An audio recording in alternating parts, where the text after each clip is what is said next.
During the English Civil War, the Royalists generally received greater support in the north of England. However, the Parliamentarians had support from the clothing manufacturing towns of Lancashire and the West Riding of Yorkshire. Late in 1643, the conflict began to escalate. Firstly, King Charles negotiated a cessation of arms in Ireland, a year-long ceasefire which allowed him to redeploy some of his English regiments stationed in Ireland back to England. Then the Parliamentarians gained an even bigger advantage by forming an alliance with the Scottish Covenanters. In early 1644, a Scottish army under the Earl of Leven crossed the border into northern England. As a result, the Marquis of Newcastle was forced to divide his royalist army, leaving a detachment under Sir John Bellasyse to watch the Parliamentarians under Lord Halifax in Hull, while he led his main force north to confront Leven. During March and early April, Newcastle fought several delaying actions, attempting to prevent the Scots surrounding the city of Newcastle upon Tyne. Meanwhile, a Parliamentarian cavalry force under Sir Thomas Fairfax arrived in the West Riding of Yorkshire. To prevent Sir Thomas joining the parliamentary forces in Hull, Bellasyse occupied the town of Selby, which lay between them. On the 11th of April, Sir Thomas took Selby, capturing Bellasyse and most of his forces. On receiving the news, Newcastle left for the city of York, which was now under threat. York was a royalist stronghold in the north of England, and its loss would be a serious setback to the royalist cause.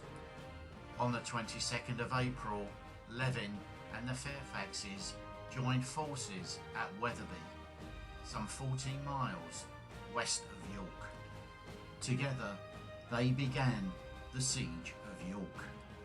Initially, the Siege of York began with the Covenanters and the Parliamentarians focusing on capturing the smaller royalist garrison, which threatened their lines of communication with Hull. On the 3rd of June, they were reinforced by the Parliamentarian army of the Eastern Association under the Earl of Manchester.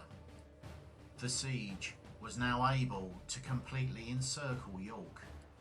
Leven, with the greater military experience, was made Commander-in-Chief of the three combined Allied armies.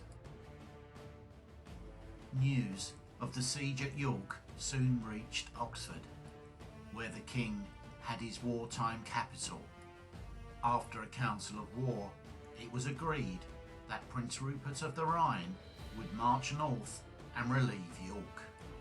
Rupert set out from Shrewsbury with a small force on the 16th of May, hoping to gather reinforcements along the way. He also hoped to secure Lancashire for the royalist reinforcements from Ireland. Along the way, he was reinforced at Chester. Then, crossing the River Mersey at Stockport, he stormed Bolton. Resting at Bury, he was also joined by the Marquis of Newcastle's cavalry under Lord George Goring, which had broken out of York early in the siege. He was also joined by contingents from Derbyshire and Lancashire. Bypassing the Parliamentarian stronghold of Manchester, Rupert took Liverpool on June the 6th after a 5-day siege. On June the 16th, Rupert received a dispatch from the king, stating that the king's advisors had overturned Rupert's defensive policies, sending garrisons surrounding Oxford to the West Country. This left Oxford exposed to the threat from Parliamentarian armies in the south, forcing the king to leave the city and head for Worcester. Rupert understood the letter from the king to be an order to relieve York and defeat the Allied army before heading south to aid the king. By this time, Rupert's army numbered nearly 14,000 men. He set out from Liverpool to Preston, which surrendered without a fight. From Preston, he proceeded to Skipton, where he paused for 3 days from the 26th to the 28th of June to await some further reinforcements from the north. He arrived at the Royalist garrison at Knaresborough Castle, 14 miles northwest of York, on June the 30th. The Allies were aware that Rupert was approaching York. However, they were separated from each other by rivers, which could allow Rupert to attack any one army before the other two could come to its aid. Therefore, they abandoned the siege on the night of the 30th of June and concentrated their forces near the village of Hesse before taking position on Marston Moor, where they blocked Rupert's expected direct march to York and could prevent Rupert making any move to the south via Wetherby. Early on July the 1st, some Royalist cavalry advanced from Knaresborough to Marston Moor. The Allies prepared for battle. However, this was just a diversion, as Rupert had made a 22-mile flanking march to the northeast, crossing the River Ure at Boroughbridge and the River Swale at Thornbridge. These two rivers merged to form the River Ouse, which Rupert had successfully put between himself and the Allied armies. Later that day, his forces defeated the Earl of Manchester's dragoons, who had been left to guard a bridge of boats across the Ouse at the village of Poppleton, a few miles north of York, and its capture prevented the Allies from crossing the Ouse to engage Rupert. Rupert then sent cavalry under Lord Goring to relieve York, while he remained outside the city with the rest of his army. However, Prince Rupert was not satisfied with just the relief of York. He intended to bring the Allied armies to battle. Newcastle sent Rupert a dispatch of congratulations. Rupert replied with a demand for Newcastle's forces to assist him the following morning. However, Newcastle was opposed to a battle, as the Royalists were at a numerical disadvantage. Therefore, he delayed in joining Rupert.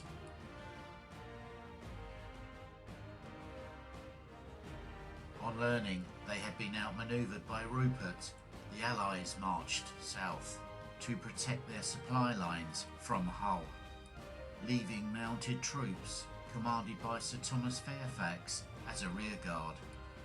At about 9 a.m, the Allies discovered that Rupert had crossed the River Ouse and was advancing towards Marston Moor.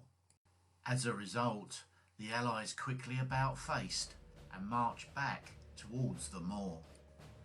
Around midday, Rupert was joined on Marston Moor by Newcastle, accompanied only by some mounted troops. At about 4 p.m, the Royalist contingent from York belatedly arrived, led by Lord Ethin. Due to the late arrival of the York garrison, the Royalists were not fully deployed until late in the evening. Rupert planned to attack the Allied army the next morning. The Allied army deployed with the advantage of the higher ground between the villages of Long Marston and Tockwith. The left wing was under the command of Manchester's Lieutenant General Oliver Cromwell, with over 3,000 mounted troops and 600 musketeers deployed as platoons between them. 1,000 Scots horse under Sir David Leslie were positioned behind Cromwell, and 500 Scottish dragoons under Colonel Hugh Fraser were deployed on the extreme left. The centre, under the command of the Earl of Leven, consisted of over 14,000 foot, with around 30 to 40 pieces of artillery. The Allied right wing was commanded by Sir Thomas Fairfax, with at least 2,000 horse and 600 musketeers.